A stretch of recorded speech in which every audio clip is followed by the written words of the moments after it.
அவங்களும் தேவைங்கதான். இவனுங்களை பார்த்து மத்தவங்க தான் பயப்படணுமே தவிர இவனுங்க யாருக்கும் பயப்பட மாட்டாங்க.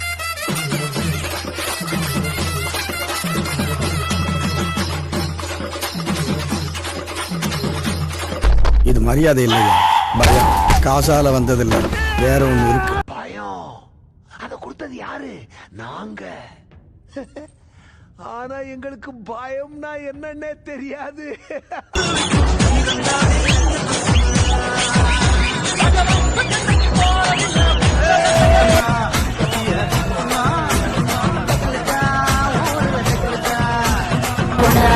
இனிமே தாரம்போ ஆட்டம், இவங்க யாருக்கும் அடங்காத கூட்டம். முதல்ல ஜெயில கட்டலதே எங்களுக்காக தாண்டா.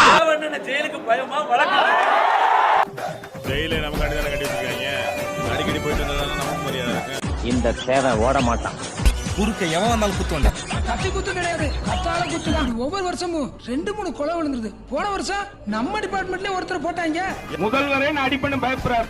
அவங்க காசு வச்சிருக்காங்களோ இல்லையோ, ஆளாளுக்கு கேஸ் வச்சிருக்காங்க. தண்டனைக்கு பயந்தெல்லாம் தப்பு தட்டி கேட்காம இருக்க முடியாது. தப்புன்னு தெரிஞ்சா டப்புன்னு அடிக்கணும். என் முக்குளத்தோர் சமுதாயத்து மேல அந்த கைய ஓடிக்கிறான், காலை ஓடிக்கிறான், வேலை வச்சா அவன் காலை ஓடிக்கிறான். ஒரு கேஸ்ல 1000 கேஸ போட்டுக்க. அதை எங்க எப்படி ஓடிக்கணும்னு எனக்கு தெரியும். காக்கி சட்டுக்கும் கருப்பு கோட்டுக்கும் பயந்த சாதியில நாங்க.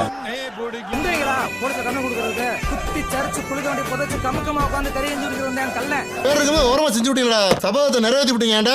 வீர பரம்பரை சார். என்ன மிரட்டி பாக்குற வேலை எல்லாம் எங்க கிட்ட வேணாம். வேற மாதிரி என்ன பெரியவா கரெக்ட் தரேன். அப்படி சொல்றான் அவனை.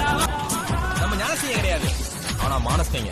பழகிப்பார், பாசம் தெரியும். பகைத்துப்பார், தீரம் தெரியும். அப்படி உள்ளவங்க நாங்க. இத பாருங்க, நம்ப கூடாது. நான் கல்ல, அதுவும் தெக்கத்தி கல்ல. அங்கேயும் கள்ள பையன் தானே ஓடுது. அண்ணே வெட்டி எறிஞ்சிட்டு சொல்லுனே, வெளியில தான் உட்காந்துருக்கோம். கள்ள பையனை காட்டிட்டா